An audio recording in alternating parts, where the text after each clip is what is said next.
আসসালামু আলাইকুম। আশা করি আপনারা সকলে ভালো আছেন। আমিও ভালো আছি আলহামদুলিল্লাহ। ধান রোপণের পর চারাগুলো এখন রোপণের জন্য রেডি হয়ে গেছে। তো এই অবস্থায় আমরা নিজেরা ধান লাগাতে না পারায় কিছু মানুষ দিয়ে ধানগুলো লাগাচ্ছি। যারা তুলছেন আমি ভিডিও করছি বিধায় ওনারা অনেক খুশি হয়েছেন। প্রতিবারের মতো এবারও আমরা সুতা দিয়ে লাইন করে ধান লাগাচ্ছি এবং প্রতি গোছায় ২ থেকে ৩ টি করে চারা দিচ্ছি।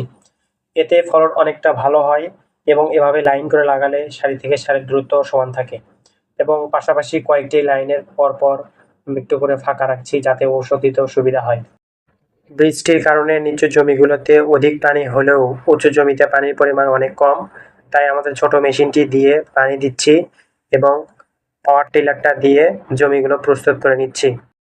চুক্তির কাজ হওয়াতে তারা নিজেদের কাজকে এগিয়ে নেওয়ার জন্য ২ জন সুতা দিয়ে লাইন টেনে ধান রোপণ করছেন। একজন চারাগুলোকে তাদের কাছে এগিয়ে নিয়ে আসছেন এবং বাকিরা ধানের চারা জমি থেকে তুলছেন। এভাবেই দুপুর ২টার মধ্যে তারা আমাদের জমিতে ধানগুলো লাগিয়ে দিয়েছেন। ভিডিওটি ভালো লাগলে আমাদের চ্যানেলটি সাবস্ক্রাইব করে পাশে থাকুন। দেখা হবে পরবর্তী ভিডিওতে। আসসালামু আলাইকুম ওয়া রাহমাতুল্লাহ।